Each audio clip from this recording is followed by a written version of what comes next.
दोस्तों, आज की नई कहानी है बेटी की चाह। कनाडा से लौटकर आए बेटे शुभम ने बताया, शादी के लिए उसने लड़की पसंद कर रखी है। विदेशी लड़की? सोचकर दिल धक्क सा रह गया। कैसे निभेगी?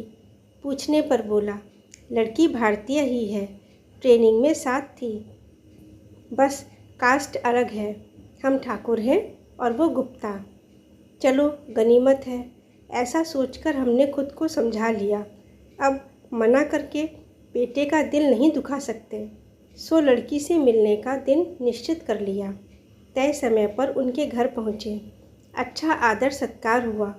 बातचीत में लोग भी ठीक लगे। मैंने होने वाली समधन से कहा, शुभम मेरा इकलौता बेटा है, जैसा नाम वैसा गुण। समझ लीजिए हमारा सब कुछ यही है। हाँ, इसके बाद एक बेटी की चाह ज़रूर थी, पर हो ना पाया। मैं उदास होती तो राजेश कहते, ईश्वर ने 10 बेटों के गुण दिए हैं हमारे शुभम में।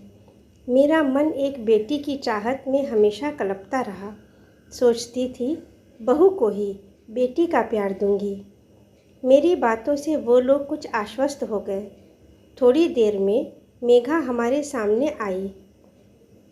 अपनी बहू की जो छवि मैंने सोच रखी थी, मेघा उसके बिल्कुल विपरीत दिखी। उसकी माँ ने ही हंसते हुए कहा, अपने नाम के विपरीत है मेघा। लड़कों की तरह वेशभूषा, खुलकर हंसना बोलना पसंद है उसे, और बातों को स्पष्ट कहने की आदत है उसे। जाने शुभम को क्या गुण दिखा इसमें। जीन्स और टी शर्ट में आकर उसने हेलो आंटी कहा, तो मैंने भी प्रत्युत्तर में हेलो ही कहा। तभी उसकी माँ बोली, आंटी के पैर छुओ बेटा। उसको असहज देखकर मैंने कह दिया, रहने दो बेटा, उसकी कोई ज़रूरत नहीं है। बातों से एकदम बिंदास, खिलखिलाकर हंसने वाली, हर बात पर तर्क वितर्क करने वाली मेघा मेरे बेटे शुभम की पसंद ही नहीं, प्यार भी थी, जिसे हमने सहज स्वीकार कर लिया। शादी की रस्मों के बाद मेघा हमारे घर आ गई। 2-4 दिन रहकर दोनों घूमने चले गए। वापस लौटे तो अगले दिन से दोनों को ऑफिस जाना था। सुबह की नींद मुझे बहुत प्यारी थी। सोचती थी बहू आ जाएगी तो उसके हाथों की चाय पीकर अपने सुबह की शुरुआत करूँगी।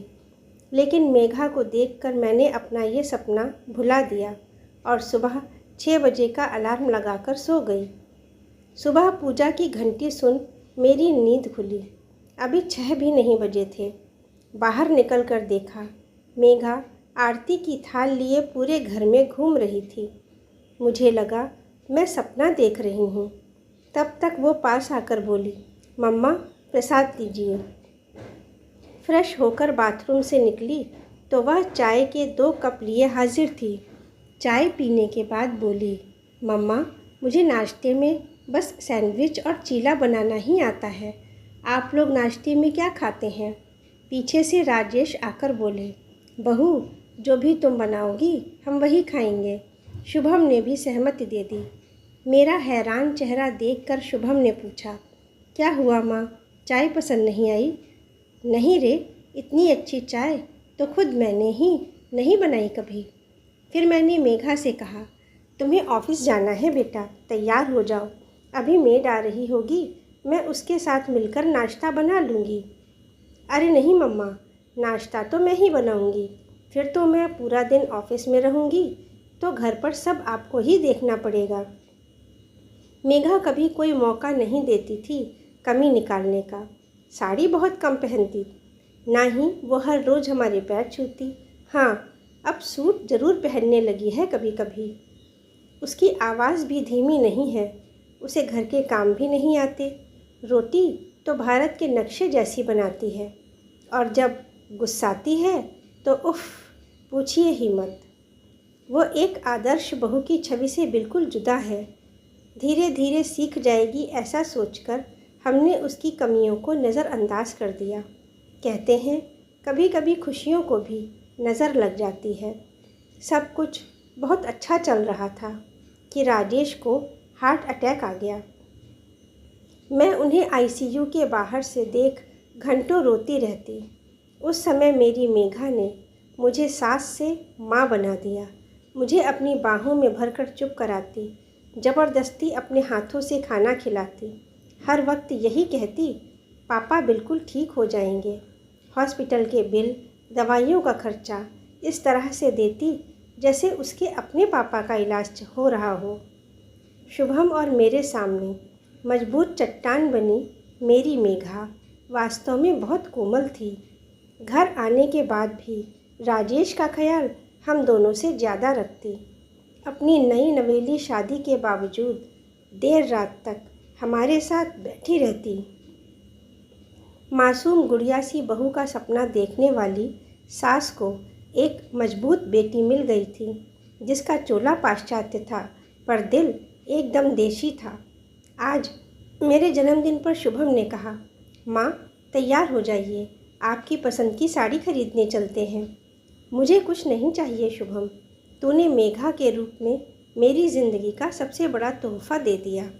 मेरी भीगी आंखें पोंछकर शुभम ने पूछा, वैसे है कहाँ आपकी दबंग बहू, जिसने अपनी दबंगई से आपका भी दिल जीत लिया? तब तक मेघा ने मेरे गले में अपनी बाहें डालकर कहा, हैप्पी बर्थडे मम्मा, और एक पैकेट पकड़ाते हुए कहा, ये दुनिया की बेस्ट मम्मा के लिए। पैकेट खोल कर देखा तो उसमें कांजीवरम साड़ी थी, बिल्कुल वैसी ही जैसी मैं हमेशा से लेना चाहती थी। मेरे आश्चर्यचकित चेहरे को देखकर बोली, वो जब आप रेखा की तस्वीर गूगल पर सर्च करके घंटों देखती थी, तभी मुझे समझ आ गया कि आप उन तस्वीरों में देखती क्या हैं। ज़ोर से हंसते हुए उसने मुझे गले लगा लिया। खुशी में बहते आंसुओं को पोंछकर उसने कहा, एक माँ के दिल की बात एक बेटी तो समझ ही जाती है ना मम्मा। मैं स्तब्ध थी। क्या कहती, एक संस्कारी बहू जिसकी मैंने कल्पना की थी। मेघा बिल्कुल वैसी नहीं थी, लेकिन घर बाहर अच्छे से संभालने वाली बहू थी। शुभम उसके साथ बहुत खुश था, क्योंकि वह हर जिम्मेदारी निभाने में उसका साथ दे रही थी। अपने आधुनिक रूप के साथ वह बहुत कुछ सीख रही थी मुझसे। राजेश भी संतुष्ट और खुश दिख रहे थे, और मैं भी आज बहुत खुश हूँ। बहू के रूप में बेटी की चाह जो पूरी हो गई है। दोस्तों, कहानी अगर आपको पसंद आई है तो लाइक बटन प्रेस कर दें और अपने विचार सुझाव भी लिखें। धन्यवाद।